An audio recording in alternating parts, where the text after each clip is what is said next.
Thank you. Thank you, friends. Thank you, friends. Welcome. Yay. Here we are again. What a fortune. What a really supreme fortune. So as we usually do, we'll reconnect with the ground, which is the path, which is the fruition. Really activate our bodhicitta motivation. We do that with a tremendous sense of our own preciousness and worthiness and dignity and the goodness of all beings. And then we extend that natural compassion to each of those beings who are so special and so important. We're all going through so many ups and downs, so many gains that we don't like, so many losses that we don't like. So extend that heartfelt, genuine compassion to each of these beings. And then really connecting to that dignity, that inherent goodness of oneself, of all beings. Have this pure perception, kind of, just without any doubt or hesitation, just kind of see that clearly. One's own goodness, the essential, extraordinary nature of life, of awareness, this vivid richness that we get to experience right now with all these sights and sounds and smells and tastes. Like really kind of just be with what's happening right now. We'll connect to that motivation of renunciation, bodhicitta, pure perception. Kind of let that be everything right now.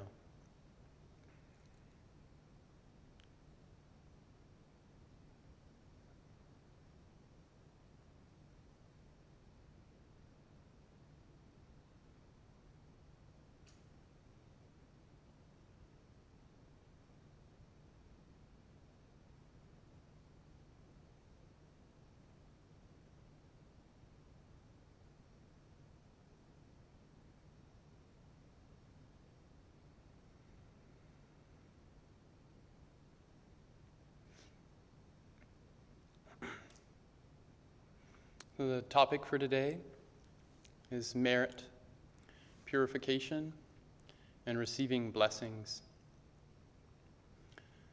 So this is the topic, merit, purification, and receiving blessings. There's a lot here. And I thought, I've thought different things about this session, and it's kind of open. I'm very kind of curious about what's going to happen today. So I thought to begin, if we each bring to mind a special moment we've shared with our teacher, whether that's Venerable Khenpo Tsewang Rinpoche, Venerable Khenpo Tsewang Dongyal Rinpoche, some other great teacher that we just treasure, that's so special to us. Try to really bring to mind a memory of some time we had with them, where they really kind of were showing us such kindness. I want to take a minute and we'll just kind of silently try to activate whatever that memory is for you. Really connect to that, feel that, let yourself really fully sense it. Where was it? What was happening? What was said? What was the look? What do you remember about it? So kind of really, let's all take a minute and really feel that kindness, that specialness from our encounter with the teacher.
the warm connection.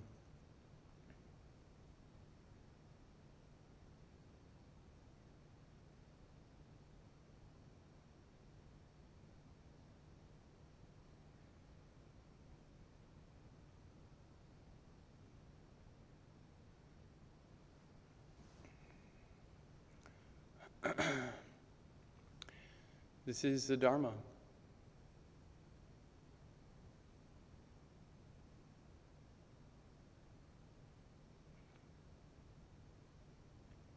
And it's up to us.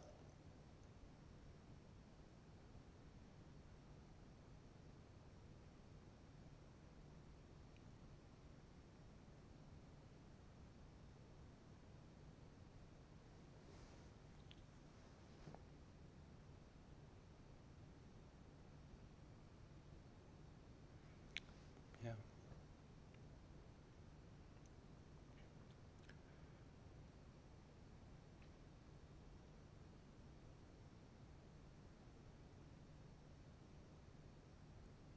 Whether the Dharma stays alive for us is up to us.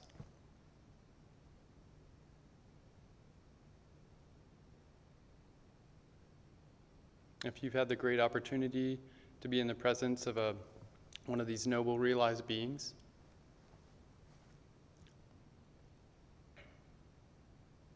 and that connection's there,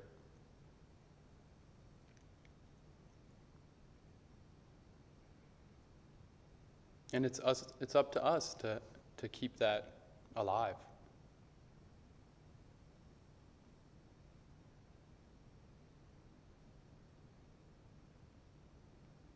Isn't that called empowerment? Isn't that personal freedom? It is up to us if the Dharma is going to be something alive in our lives or not. We are the ones who have to keep choosing it. It's our path. We have the full power to continue on our path. And it's not the role of our teacher to make us take the next step. That's not the teacher's job.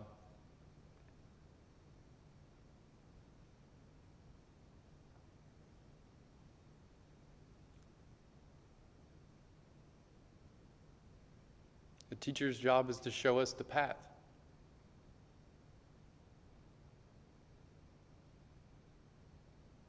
And when we need help, then they help us however we're available to be helped. That's the teacher's job. They're not a god.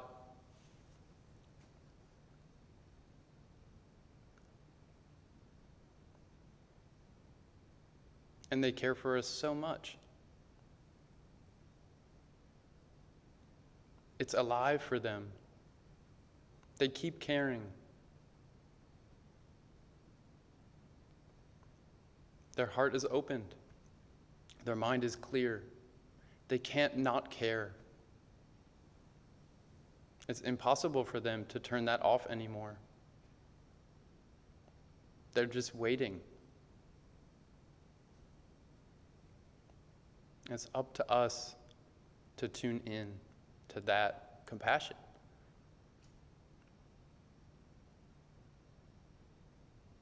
That warm connection. We're the ones who have to feel it. If we don't feel it, we're the ones that have to generate it. We're the ones that have to create conditions that have it happen. And these teachers are so kind. They keep helping, providing these conditions for us. But they can't make us do it. We have to take the next step, every single step. How patient these masters are.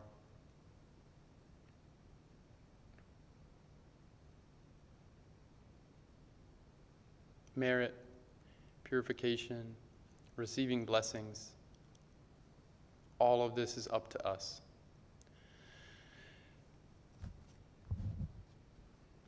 I'm going to rely on all of these lineage masters and their quotes today. Then we'll kind of free flow in between that. In Tulku Urgyen Rinpoche, repeating the words of the Buddha.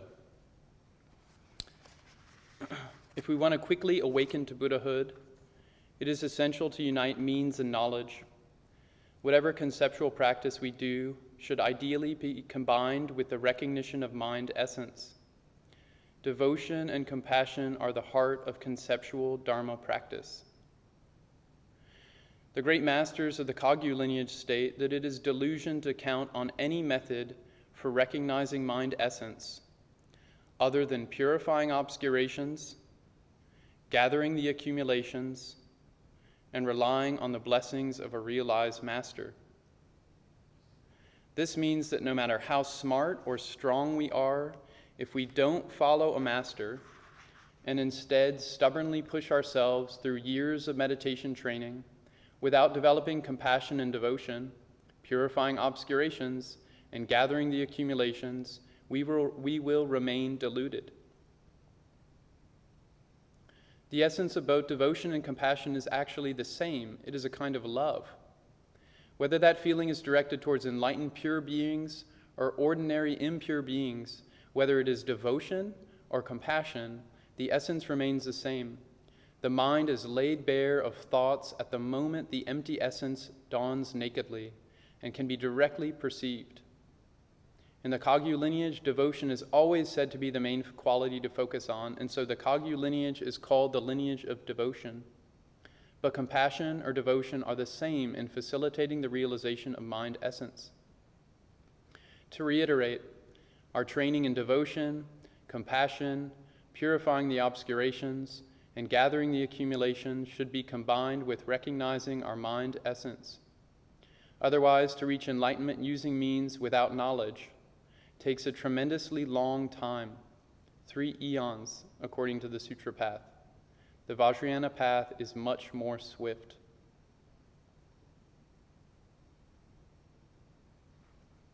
Merit, purification, receiving blessings.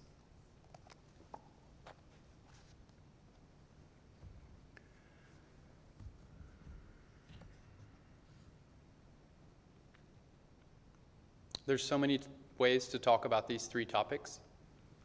In our Dudjom Tersar Ngondro, we accumulate merit with Mandala offering. We purify our obscurations with Vajrasattva practice. We receive blessings through Guru Yoga practice. And actually, each of these practices and all of the other ones in Ngondro do all of these at the same time too. We can think of them kind of separately if that's helpful, and it's fine. Whatever's helpful is helpful. Today, I thought to look at them more in terms of merit and purifying and receiving accomplishments, like receiving the blessings and achieving the accomplishment. It is more in terms of like getting to the point. What's up to us, this path? Taking the next step. What's preventing it? If we look straight up Dharma, what's preventing it? Self-absorption, self-cherishing, me, ego clinging.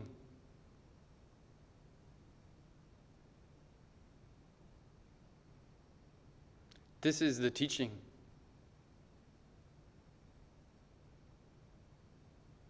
Purifying obscurations. What does it mean? Removing negative habits. Accumulating merits. What does it mean? Creating positive habits. Receiving the blessings. What does it mean? Non-habitual naturalness. This is the teaching of the Buddha, right? At the end of every Dharmapala practice we do at PBC, we recite these 4 lines. Do virtuous deeds, avoid all negative activity, tame your own mind. This is a teaching of the Buddha. Why do we even say that? Because we've asked all these beings to come for Dharmapala practice. Some are enlightened and some are not. These 4 lines are said to encompass the entire path of Buddhism, the entire teaching. So for beings of higher faculties that are really ready, that are really tuned in, that are really available to be moved and transformed by the Dharma, this is all they need. Don't do bad things. Do good things. Tame your mind. So we say this in case any of those highly attuned beings are around. We say that because it's the full 84,000 teachings. So for those beings who've come, we ask them to come. Maybe this time they hear the full Dharma turning just by us parroting it. Just we say it. Maybe it clicks on in their mind and they achieve accomplishment. Why? Because that's what happens when we're finally tuned into the Dharma.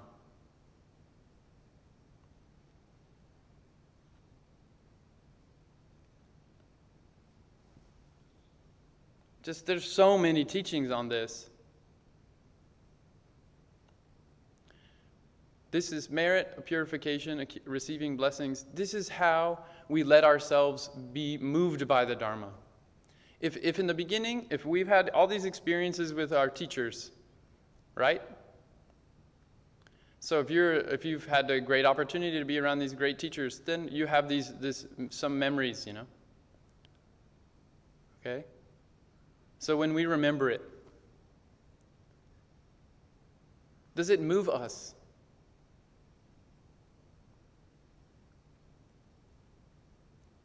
And if it doesn't move us, why not? Ego clinging. There's a million reasons to describe ego clinging. They're infinite. The path is devotion and compassion to the two fields of merit. Devotion to those above, the freed beings, the noble ones. Compassion to those at our level or below. Sentient beings. We're all drowning in samsara. That's the whole path, devotion, compassion. Because that's all the beings there are, the free ones and the trapped ones. And we're trying to have a warm connection to all of them. Because for Mahayana Buddhists, they're both equally important. Khenpo Rinpoche went over this last week in his winter Dzogchen retreat webcast teaching on Paltra Rinpoche's Pith Instructions. Two fields of merit. If we don't have that close connection, that close, warm feeling, that's because of me. At some point in Dharma practice, it has to come down to that point.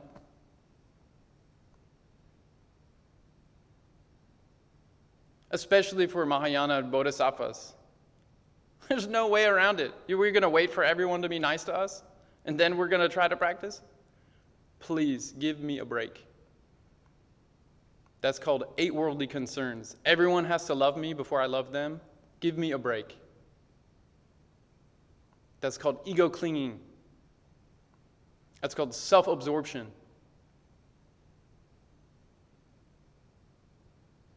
You love me first, then I love you. Is that what these noble beings teach us to do?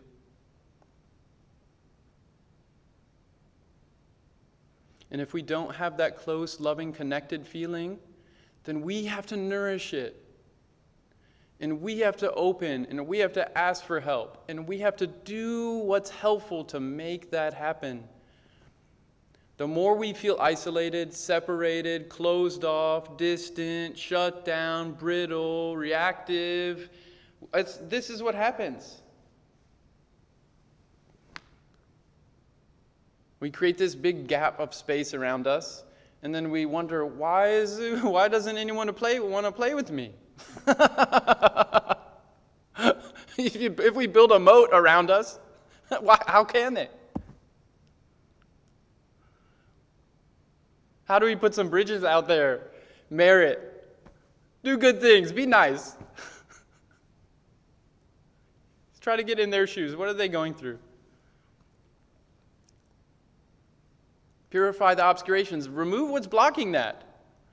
Oh, the constant chain of delusion, right? That person's this, that person's that, this happened to me, and it's so bad, and bad. Is this pure perception? Is this Bodhisattva? Is this Shravakayana foundational Buddhism? No, it's not Buddhism at all. It's just self-absorption. It's not a spiritual anything. It's just narcissism. Everyone, we're in that. Me, the center, I'm everything. The Buddha clearly stated that's the central problem of samsaric existence. It's the root of it all. The fundamental felt sense of belief in me. Me, not you.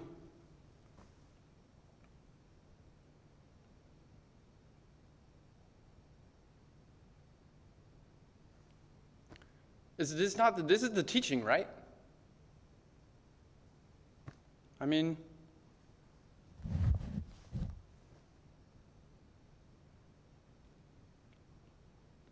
if we're really going to take Dharma seriously, we can't only want peaceful Buddhas.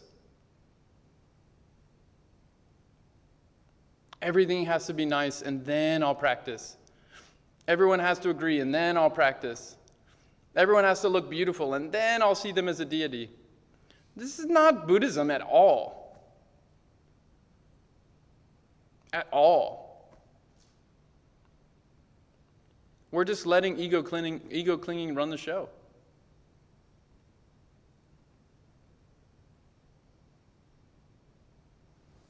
His Holiness Dudjom Rinpoche, Counsels for my heart. These are general guidelines for worldly conduct. Worldly, non-dharmic, worldly conduct. And then Counsels for my heart, magical nectar. Such a famous, so profound.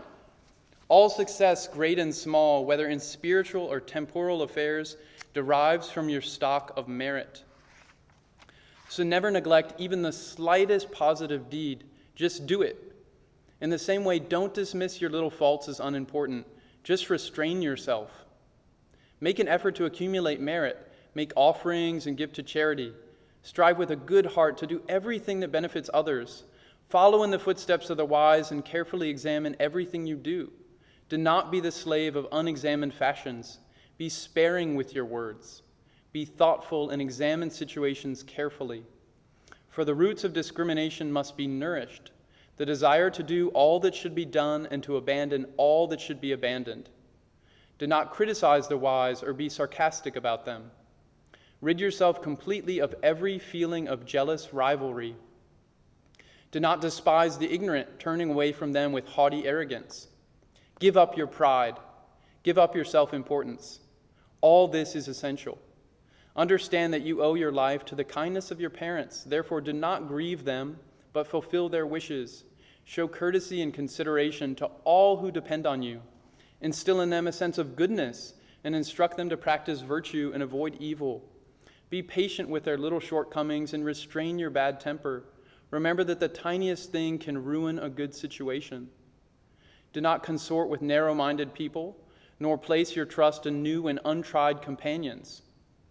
Make friends with honest people who are intelligent and prudent and have a sense of propriety and courtesy. Don't keep company with bad people who care nothing about karma, those who lie and cheat and steal. Distance yourself, but do it skillfully. Do not rely on people who say sweet things to your face and do the reverse behind your back. As for yourself, be constant amid the ebb and flow of happiness and suffering. Be friendly and even with others. Unguarded, intemperate chatter will put you in their power. Excessive silence may leave them unclear as to what you mean. Keep a middle course. Don't swagger with self-confidence, but don't be a doormat either. Don't run after gossip without examining the truth of it. People who know how to keep their mouths shut are rare. So don't chatter about your wishes and intentions. Keep them to yourself. And whether you're speaking to an enemy, an acquaintance, or a friend, never break a confidence. Be welcoming towards people and smile and talk pleasantly. Keep to your position. Be respectful toward your superiors. And even when things do not go well for them, don't scorn them. At the same time, don't bow and scrape before the vulgar, even when they're proud and full of themselves. Be skillful. Do not make promises that you know you cannot keep. By the same token, honor the promises you have made and never dismiss them as unimportant. Do not be depressed by misfortune and the failure to get what you want. Instead, be careful to see where your real profit and loss lie. All such worldly conduct, adopted with proper discrimination, will result in this life's fortune and prosperity, and so it is said, a speedy passage to the divine realms. His Holiness Dudjom Rinpoche, this is how to be a good worldly person. He goes on to talk about what being a good Dharma person is.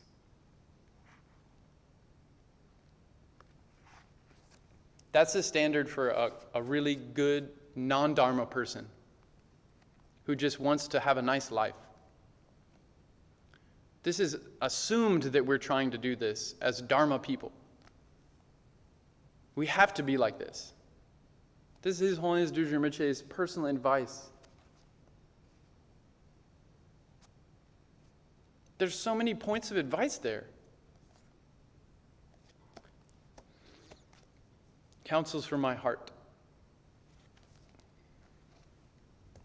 I don't need to say anything more to that. There's nothing, you can't say much. You can't. I mean, why comment on some things that's so incredibly direct and profound and obvious? Just common sense obvious.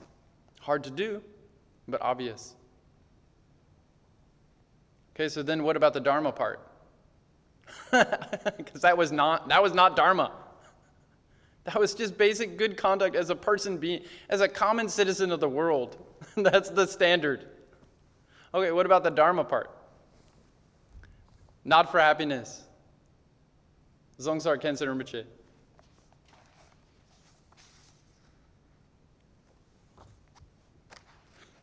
The first step towards training the mind is repeatedly to recognize and reflect on the futility of samsaric life.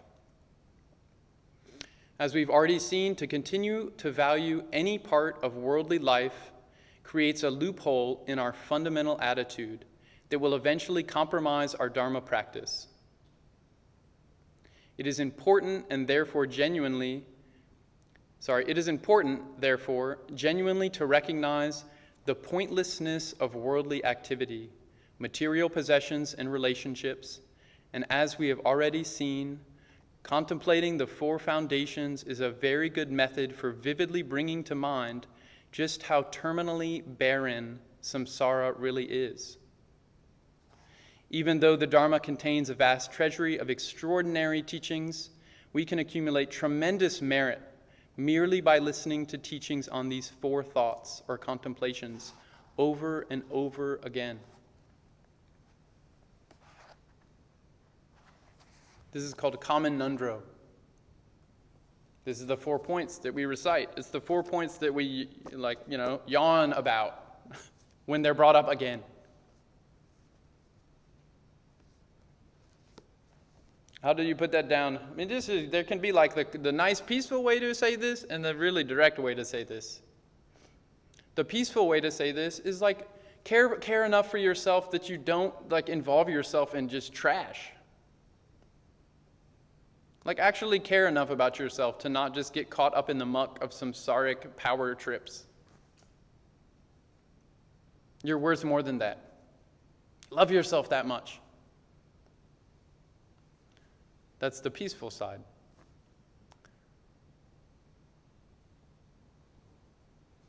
The more direct side is samsara only takes. It doesn't give back anything. As much as we invest in making samsara good for me, we lose. It's just straight up fact. We try to make a nice cozy corner in samsara. The end is suffering.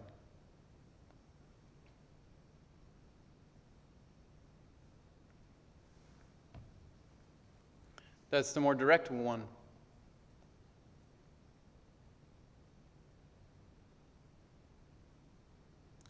Aren't they both loving?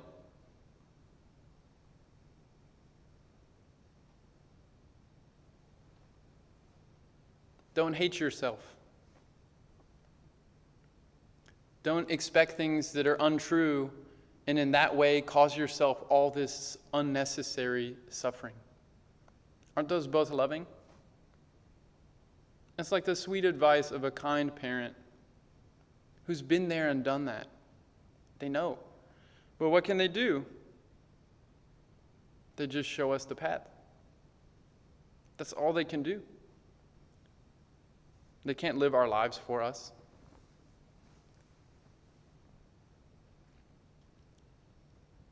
So now that's like now we're in a Dharma context. We've seen the importance of merit, purification, and receiving blessings. We've established that what it's generally like to be a good person. Now we've established a foundation of what has to be there as a bedrock for be a Dharma person, in addition to a good person, in addition, be a Dharma person. So what's the merit? And this is from Khenpo Rinpoche's book, Illuminating the Path. This is their commentary on Dudjom Tersar Ngondro. This is like a just stock filled with all these precious teachings. So this is Venerable Khenpo Rinpoche's. In the Ngondro practice, we use 2 mandalas.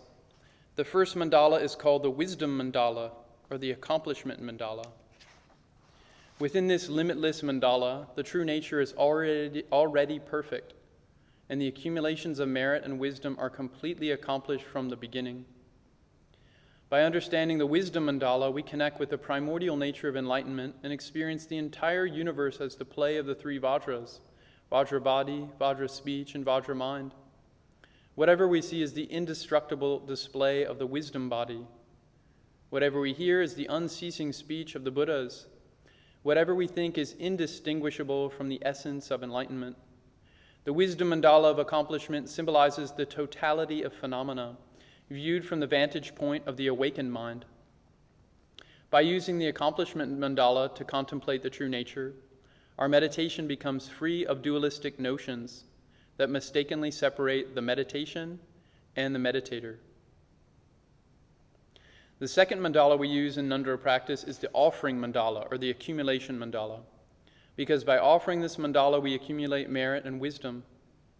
We need the energy of merit as well as wisdom to actualize our Buddha nature.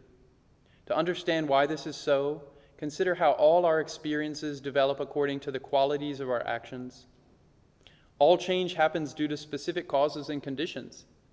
In order to awaken an understanding of our enlightened nature, we need competent assistance and auspicious connections.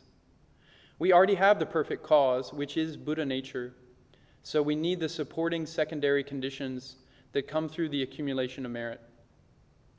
By skillfully applying the 6 paramitas, we can merge all our activities with the primordial nature of mind, which is symbolized by the accomplishment mandala. This is the way to cultivate our Buddha seed so that it blossoms into Buddhahood.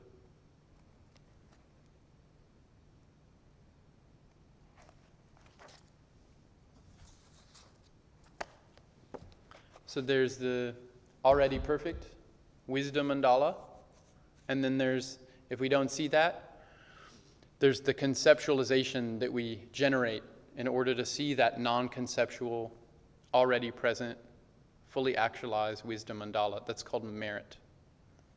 Conceptual habits. Do good within this Bodhichitta framework.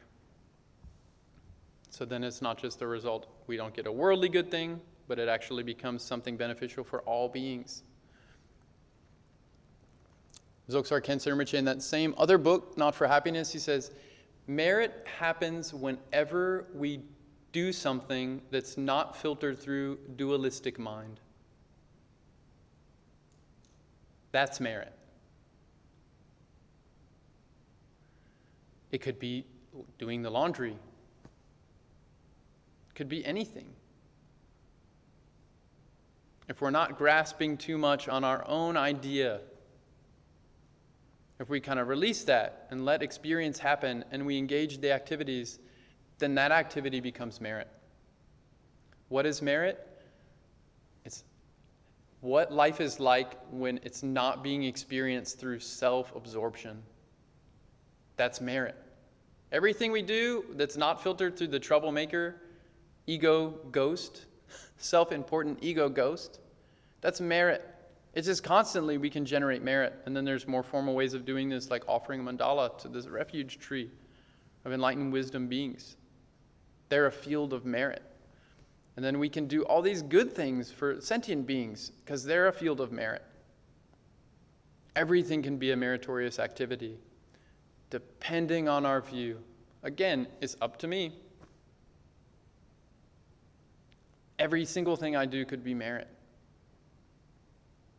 It's really up to me, my mind. Tame my own mind. Then purification.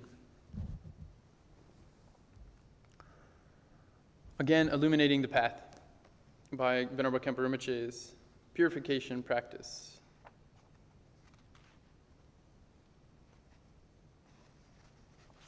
The phrase, "from the beginning, free of all extremes and complexities," describes the true nature of mind. Everything arises as a relative transformation of that pure absolute condition. When we dissolve the deity, it's like returning to the original all-pervading state, which is free from divisions into times and directions. There's no partiality in the heart of perfect wisdom. Dissolving into the primordial nature represents a big step forward on the path of the Bodhisattva. The true nature is free of any duality such as birth and death, inner and outer, or existence and non-existence. All limitations are transcended in the innate condition. So we practice merging back into that nature, relaxing into it without any limitation. This is known as practicing on the absolute Vajrasattva, inseparable from the teacher. So this is the absolute purification.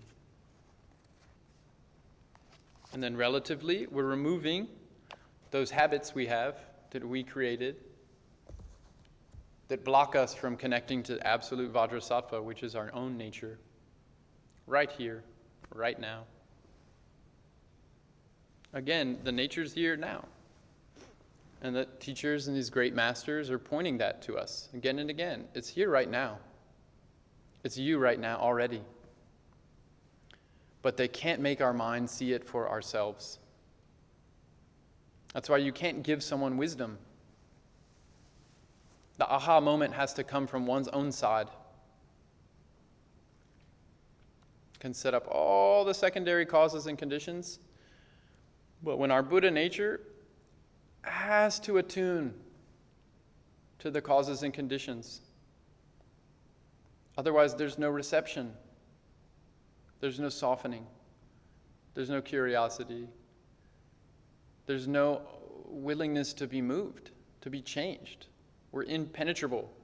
We're stuck. We're fixed. We're shelled off. The cocoon of ego clinging. It's so kind of odd. We're cocooning around something that's limitlessly impure. It's really odd.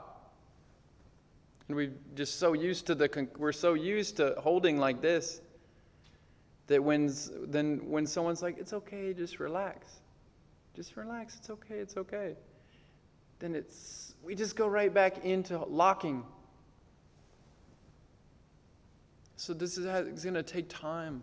It takes time. Each step.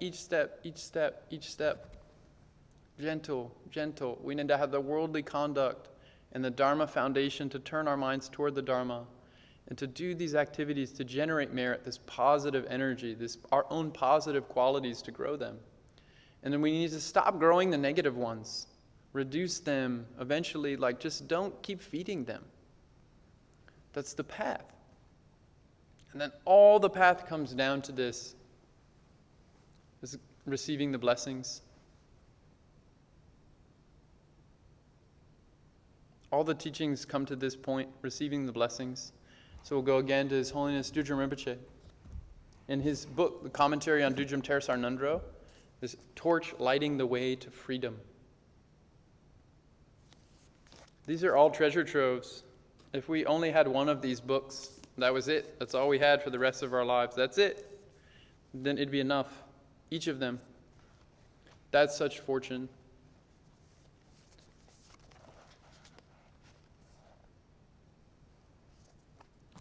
The teacher is the embodiment of all the Buddhas, the root of blessings, the source of accomplishment, the foundation of activities. Moreover, as far as we are concerned, the teacher is much kinder than all the Buddhas. Why is this? Because at this time, when we do not have good fortune to see the Buddha in person or listen to him teach, our teacher is the dominant condition for the Buddha's activity penetrating us, the link through which we can actually see the Buddha in the absolute body, the Dharmakaya Buddha. In this respect, the teacher's kindness is inconceivable, and for this reason, our teacher is definitely superior to all of the Buddhas.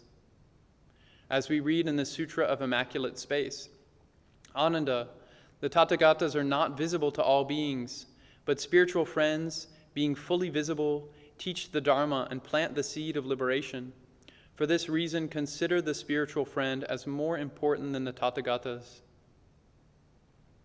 This is particularly true here in the mantra vehicle, where all the deities reside of the Mandala, where all the deities of the Mandala are embodied in the Diamond Master's body, speech, and mind.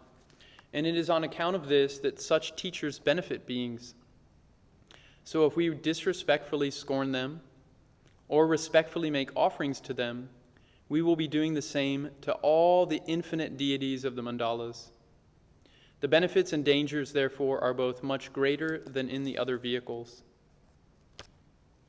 And His Holiness goes on to say, the next page, whether our teachers present in person are ordinary beings or emanations of Buddhas and Bodhisattvas, if we're able to pray to them considering them as the Buddha, there is absolutely no difference between them and the Buddha or Bodhisattva or Yidam deity in person, because the source of blessings is devotion. So whichever profound practice we are undertaking, whether the generation phase or the perfection phase, we should begin by making the teacher's blessings the path. There is no more to it than that. But as long as we have not received the blessings, we will not be genuinely on the path. It is said that if disciples who keep the commitments give themselves wholeheartedly with devotion to an authentic Diamond Master, they will obtain the supreme and common accomplishments, even if they have no other methods. But without devotion to the teacher, even if we complete the approach and accomplishment practices of the Yidams of the 6 Tantra sections, we will never obtain the supreme accomplishment. And we will be unlikely to accomplish many of the ordinary accomplishments either, such as those of long life, wealth, or bringing beings under one's power. Even if we do manage to achieve a little, it will have necessitated a lot of hardship and will have nothing to do with the profound path. When unmistaken devotion takes birth in us, obstacles on the path will be dispelled and we will make progress, obtaining all the supreme and ordinary accomplishments without depending on anything else. This is what we mean by the profound path of Guru Yoga.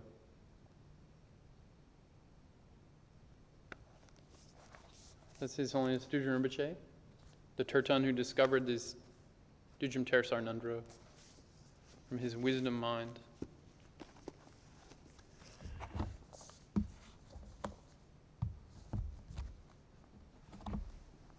We're just repeating the words of the Buddhas. That's the best we can do. That's what all the lineage masters do. We're just repeating the words and trying to really let ourselves connect with that profound meaning that those words carry. To be really open to be moved and transformed by the really noble words whose sole intention is to liberate us and all beings from all the samsaric traps that we've set for ourselves.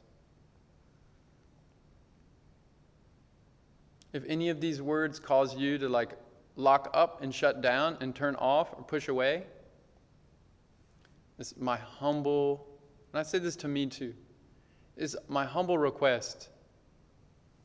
Please look at that. Kindly.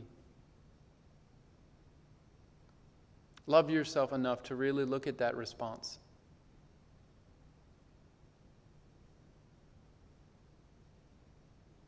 All these quotes I've said today, they're repeated throughout all these teachings.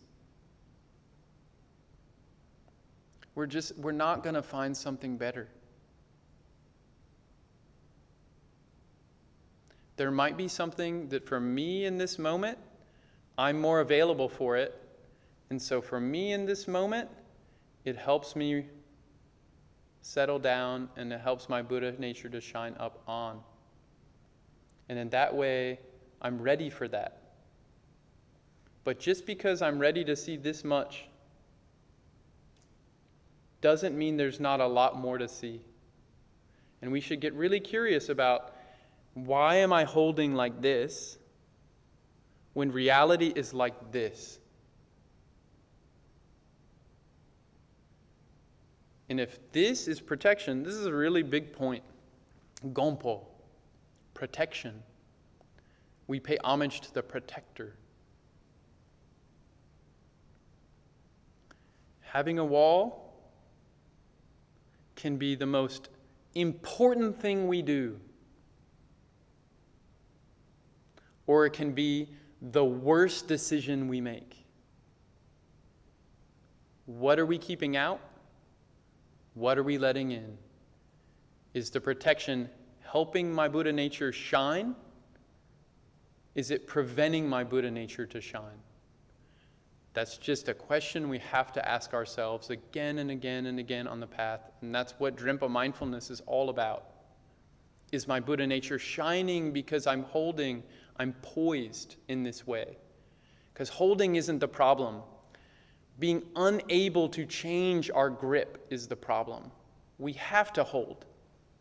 Positive habits. Positive holding. Negative habits means a grip that no longer helps.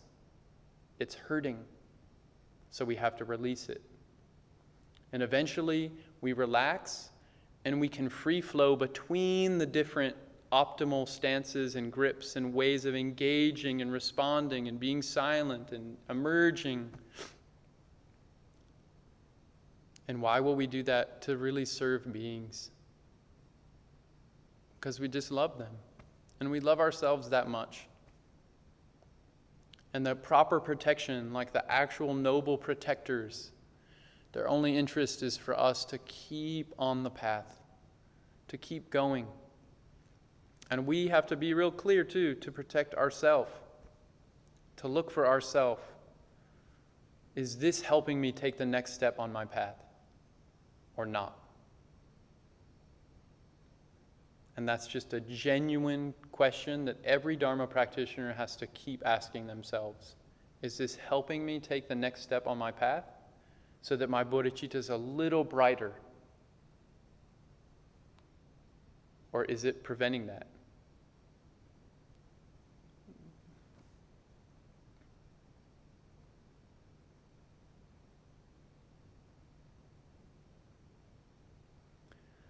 So thank you, friends. We'll kind of kindly put ourselves in this container of the Ngondro practice now, which we're so incredibly fortunate to have.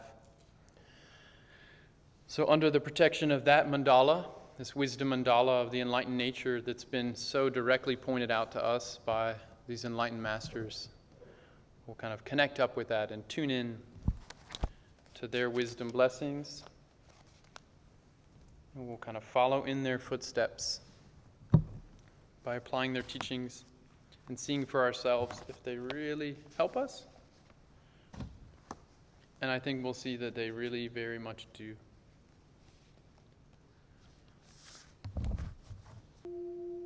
Thank you. Thank you so much, friends. Thank you. Thank you, friends. Thank you. I feel like I'm really trying my best to really deeply appreciate and value and honor the fullness and the richness and the complexity of being a human being. It's so extraordinarily rich, and reality is so rich. And I'm really trying to do my best. And there's so many ways that we can flourish. And there's so many ways that we can mend and we can transform and we can display our creative beauty and communicate and dance and grieve and love and the whole gamut of all of it. The mind is so amazing. I'm a really big fan of the full spectrum of humans, of mind, of sentience, and all the different ways that we can really creatively engage this and use this and love ourselves and love each other and love our bodies and love our companions and relationships and friends and communities and nations and planets. I feel that way, and I'm really trying to kind of offer that a little bit. And so, similarly, the Buddha's teachings are so vast, and there's teachings to tame our mind, and teachings to train our minds, and teachings to recognize our minds. Sutra, Mahayana, Tantra. And there's peaceful teachings that are so soothing and nourishing, and there's semi-peaceful, semi-wrathful teachings that are kind of activating but still a little bit playful, and there's wrathful teachings that are just direct and just mirror-like clarity. And there's this full range of the Buddha's teachings, and I think it's a great service, definitely in my experience, and I hope for you too. This is all preparation to allow the fullness of ourselves to come out, to express. We're surveying the fullness of these methods we have. And it's fine if we have to really appropriately cue in and line up with what's helpful for me now, and in my situation, with what's going on and who's around me. That's so critically important. But it's also really good preparation as bodhisattvas, aspiring bodhisattvas. What's the full range of all these other ways that people operate, that the things that people are going through, that's not in my sphere right now, but things I can cue in and learn about and get curious about. So maybe when it comes up for me later, I'm going to be a little more prepared. Or when I see someone else and they're going through it, I'm a little more prepared, to be kind, to really be with someone. So I feel if we ever get too cozy in our little corner of anything, there's so much of the fullness of life and of ourselves we start just shutting off and shutting out and shutting down around. And that's always, I'm always really kind of a little hesitant when I do that. And it's just very, as a bodhisattva commitment that we're saying, until samsara is empty, may I personally be the one to serve and uplift and free every single other being that's been so kind to me. And so really that fullness, just really honoring that richness, that right here and now, we have to care very locally with a lot of clarity and detail and lightness as much as we can, but really hold it within a really big view. That otherwise, we're going to shut out a lot of the richness of reality, and we're going to kind of basically limit how skillful we can be with all these other things going on around us. So I say that, one, hopefully I didn't mistakenly present some teachings, but I know also I can be on the more kind of direct, intense side too. And so, I can be on the soft, little, squishy, crying side too. So I'm trying to offer my full range of meanness. Okay?